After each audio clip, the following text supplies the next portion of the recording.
السلام عليكم ورحمة الله وبركاته. ازيكم يا جماعة؟ اخباركم ايه؟ بإذن الله النهاردة هعمل معاكم الكشري المصري.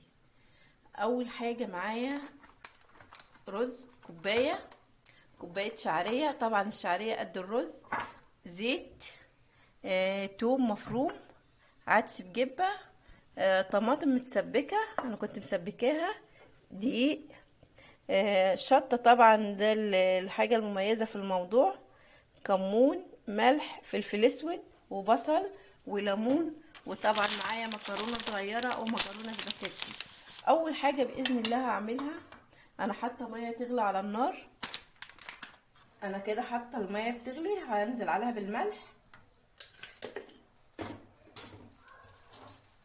وهنزل بالمكرونه،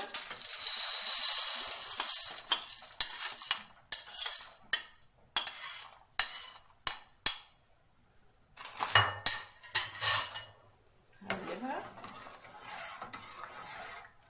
انا بسلق المكرونه السباكيتي مع المكرونه الصغيره عادي. هنزل بالمكرونه، انا مكسره الكيس 4، هقلبهم كويس كده مع بعض ويستووا مع بعض.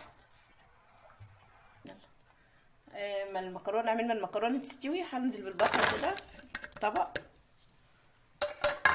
وهنزل عليه بالدقيق. الدقيق ده اللي هيخليه مقرمش معايا، مش هيخليه طري. وهنزل عليه بالملح.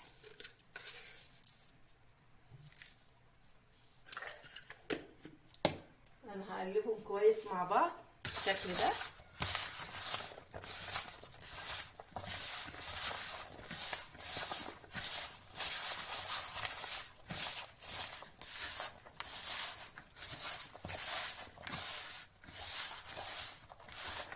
كده كل البصل ياخد من الدقيق والملح.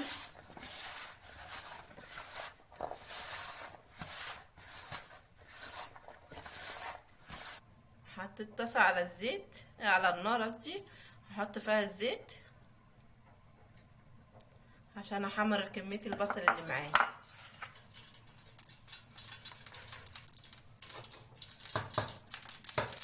هنزل بالبصل،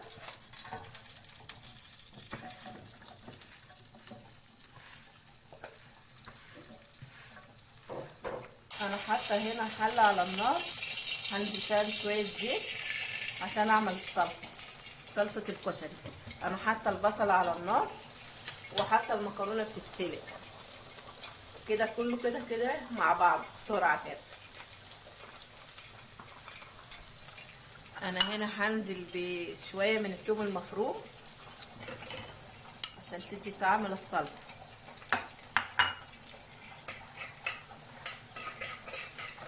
اشوحها. هي الاكله دي كلها زيت وثوم وبصل.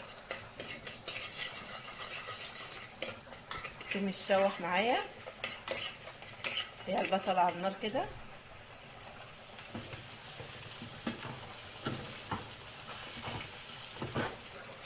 كده انا بشوح الثوم، انا عايزاه يبقى اصفر كده، لون يديني لون، مش عايزاه متحمر.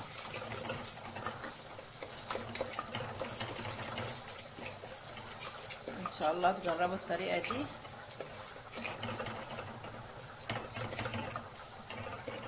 هو كده الثوم اصفر، هنزل عليه بالطماطم. انا مسبكه الطماطم دي قبل كده عشان تبقى جاهزه معايا لاي حاجه.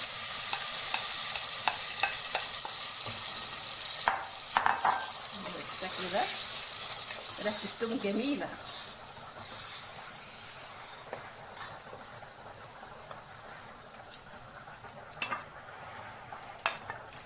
معايا طبعا البهارات، الملح والفلفل الاسود والكمون.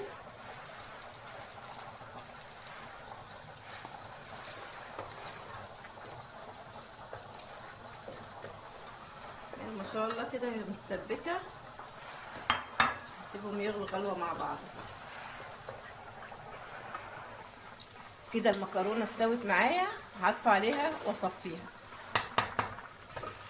هي كده يا جماعه اتسبكت معايا الطماطم، هنزل عليها بشويه ميه صغيرين اخففها شويه كده.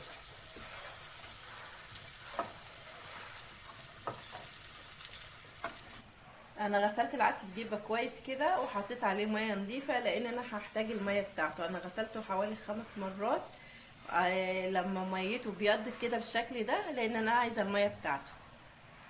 انا كده حمرت كميه البصل كلها اللي معايا، هبتدي بقى اصفها من الزيت كويس. بسم الله. اهم حاجه ان هي تتصفى من الزيت كويس، عشان ايه مش تطرى معايا.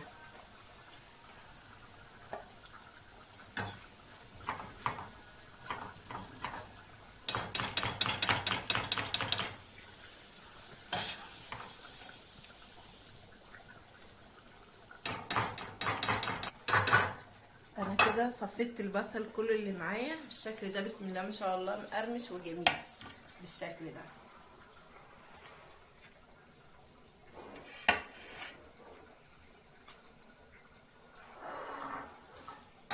الصلصه كده جاهزه معايا بالشكل ده. انا خففتها بشويه ميه كده. انا هطفي عليها. هو كده العدس خلاص هيستوي. انا مش عايزاه يستوي جامد، خليه يستوي نص سوا او 3/4 سوا.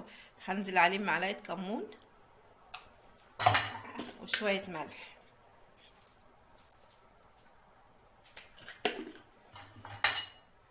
نقلبه كويس كده.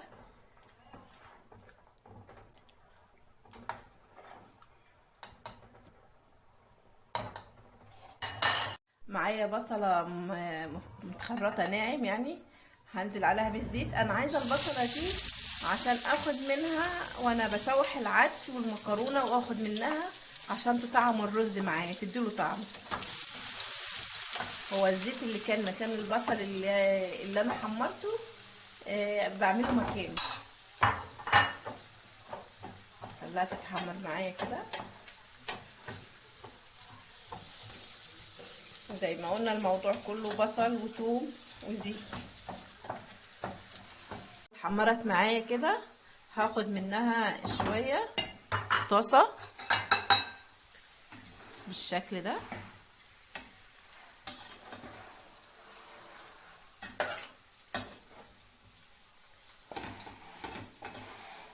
كده.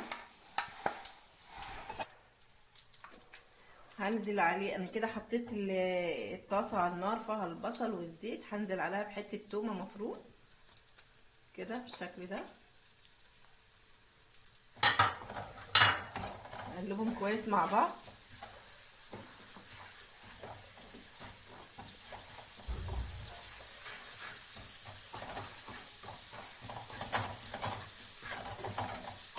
هنزل عليهم بالعدس بجبه اللي معايا كده.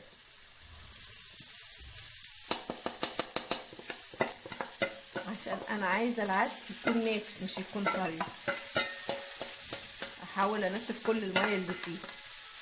اقلبهم كده كويس مع بعض بالشكل ده لغايه لما العدس ياخد من تتبيله البصل والثوم اللي معاه. انا كده يا جماعه شوحتها كويس خالص لغايه لما نشفت، بقت معايا بالشكل ده ما شاء الله عليها كده، ولا معجنه ولا اي حاجه. تفضلي تقلبي فيها لما تنشف معاكي خالص، وما تبقى ناشفه خالص بالشكل ده. انا كده هطفي عليها، يعني كده شوحتها هطفي عليها. انا كده حطيت الحله على النار عشان هعمل فيها الرز. شويه زيت،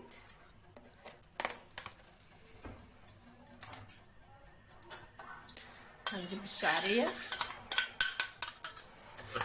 كده. انا حاطه الرز قد الشعريه.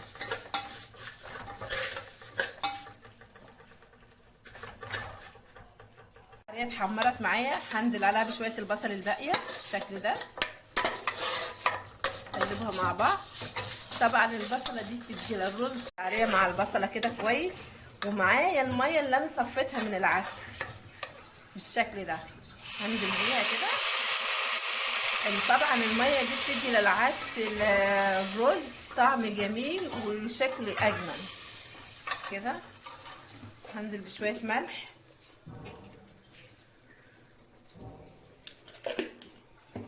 ومعايا الرز. انا مش هخلي الميه تغلي جامد عشان الشعريه ما تتهرش مني.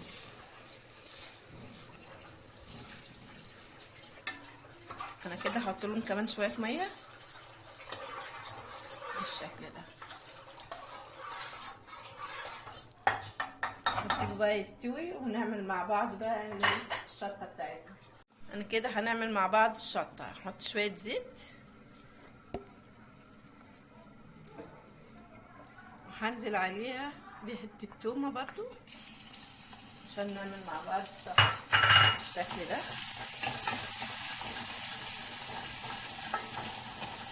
ان شاء الله تجربوا الطريقه دي في الكشري هتعجبكم، طريقه سهله وهيبقى زي طعم الكشري اللي بتشتريه من بره بالظبط. انا كان معايا كبشه صلصه كده كنت سايباها على جنب، هنزل بيها على الثوم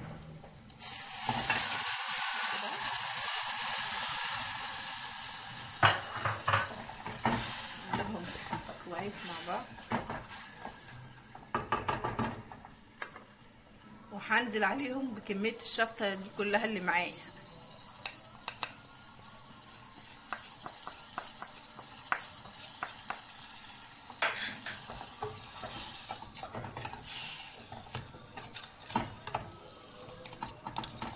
هسيبهم يغلوا مع بعض.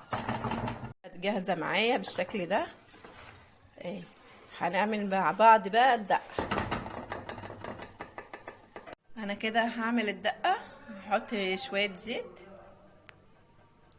مش هنكتر زيت لان كل ده كله فيه زيت، وهنزل بحته التومه برضو بالشكل ده.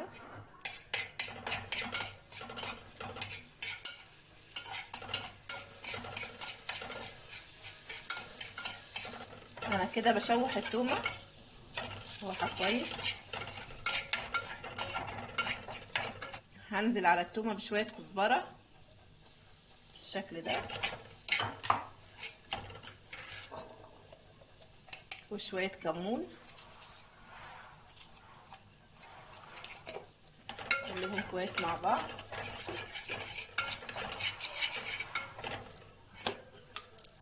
وهنزل عليهم بالخل، يعني حوالي نص كوبايه خل.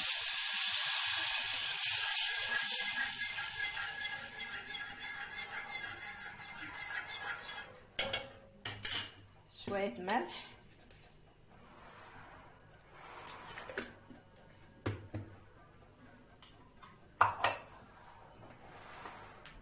واسيبهم يغلوا كويس كده مع بعض. كده بيغلي معايا، هنزل عليه بنص كوبايه ميه بالشكل ده.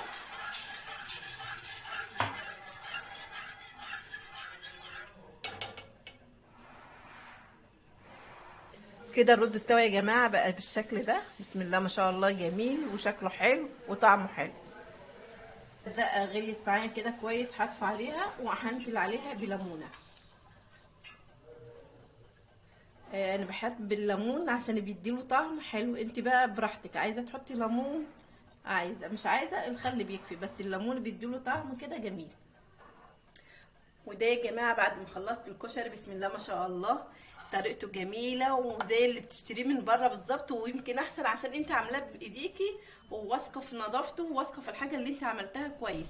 بسم الله ما شاء الله بقى بالشكل ده جميل. وعملت معاكم الشطه وعملت الدقه. يا رب الفيديو يكون عجبكم وتجربوه بقى ان شاء الله، وتقولوا لي رايكم ايه في الكومنتات ان شاء الله.